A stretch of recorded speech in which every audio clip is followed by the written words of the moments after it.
saying that? Right. What's going on with this? And then you got to go down that road, and it's a pain in the you-know-what. Hey, let's talk to an author who knows a lot about this. Kat Hurston, welcome to the program.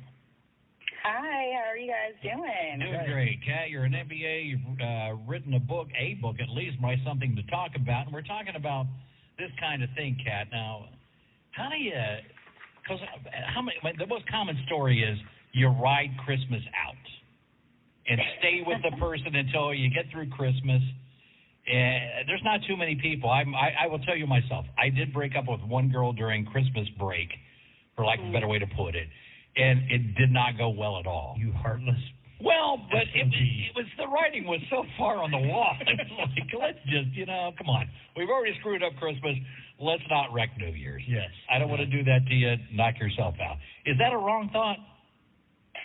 In my opinion, yes, because you want the best for your life, right? It's better to have someone in your life that you want to be with, to share that time with, than to just waste your time.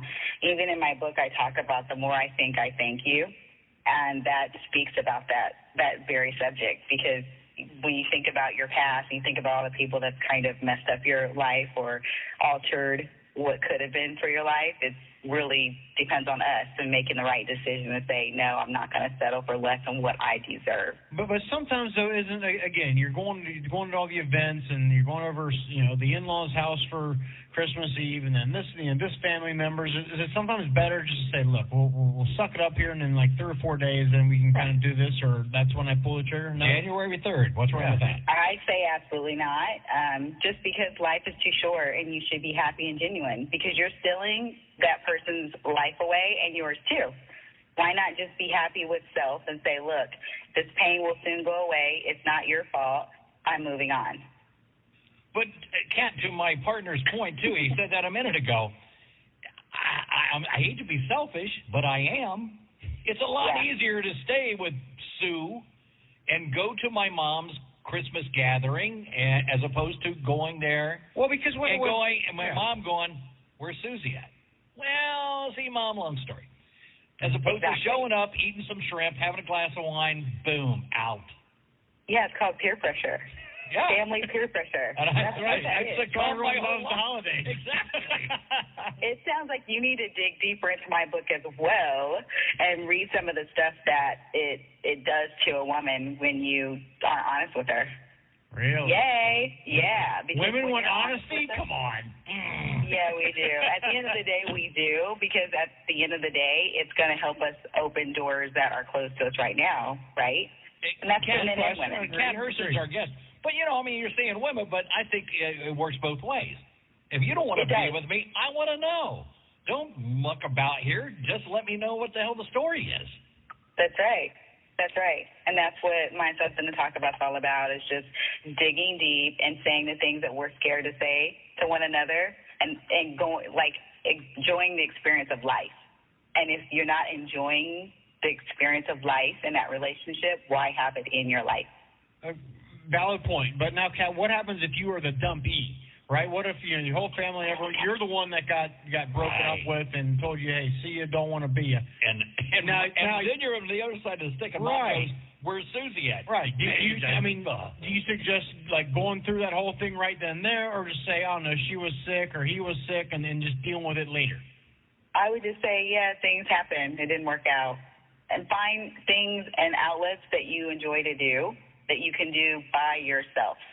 That's meaning be whole by yourself, so that when you bring someone into your life, they're not completing you, they're an asset to you. You should already be complete by yourself. So with or without that person, you should feel complete.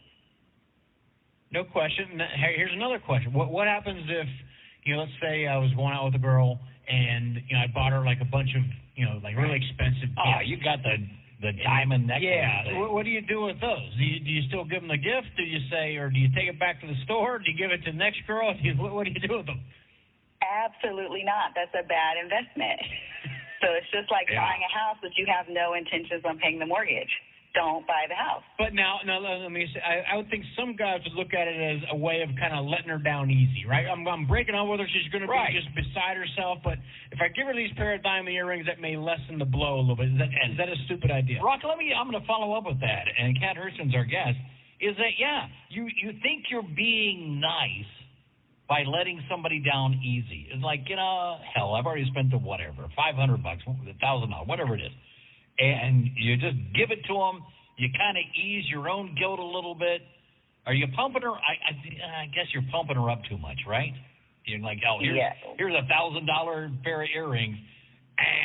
And she's saying, oh, well, he said I'm breaking up with, but then why would he give me this gift if he wasn't, maybe we're going to work on this thing? That's not fair, I guess, huh? Yeah, I think you're, like, in the end of the day, you're selling yourself short. You're spending your time and your money and you're investing in something that's not an investment. So for a man, I would tell them not to invest in anything that's not an investment. See, why would you waste your time and money on something that's not an investment? I like you because you're cold. She's cold, man. She is. I'm just going to say. Thank you. I'm honest. We're fist bumping over here because you sound like, as a guy. In my head, I'm like, holy crap, this chick is ruthless. Right. If I'd have done that to a woman when I was dating before I got married, I would have like, oh, man, I tore her up. But you're just going, get it over with. Yeah, because, like, life is too short, guys. Like, you've got to understand I love you. I would marry you, but I'm afraid what you'd do to me. Well, the good thing is, I'd be honest with you, and we'd have a conversation about everything that's wrong so that we can fix it. And that's the thing. It's like you've got to have something in your life that's worth having. You sound like I'd be crying at the end of our first date. I think you'll know exactly where you're supposed to be. I was saying, but you're going to know where you stand, Dad. Before you get out of that car on that first date. I would feel so horrible about myself. This and this went okay. This and this did not go. I would become like a monk in the top of a Tibetan mountain someplace. I've done it all wrong. I'm so sorry. I'd apologize to your whole family, and I'd move to Tibet. So, Kat, tell us your story. Have you ever had your heart broken? I mean, be it around the holidays, or have you ever torn a guy's heart in half and eat it right in front of his face? Like it sounds like you. Absolutely. I mean, everybody goes to that point where you're like, when am I going to be the missus? When will I find love? When will you stop hurting me? When will my heart stop hurting? We've all been through that. And so when I wrote this book, it was to help men and women to understand each other. Because a lot of times men don't understand the things that you do to a woman, how it affects them. Like you buying jewelry for them gives them a sign that we're going to still be together, whereas you're buying jewelry maybe, I'm just trying to keep her quiet until I move on to Sandy. And so those type of things I address so that people can understand how women think, because we think totally different from how men think. And so that a man can understand how a woman thinks, because we think totally different from you guys. And so when you dig in the book, you're able to dissect, reflect, and understand, okay, this is something I went through, but you're too scared to tell that person how you feel. Or this is the things that, a woman went through and she's too scared to tell you this is how she feels. So it's a great book to explore all those types of relationship-type things that happens to each and every one of us at every stage of our life. Kat Hurston, will you come back? If you invite me back, I will be back. We'll have you back anytime. I'm afraid not to invite you back, to be honest with you. You're going to haunt my...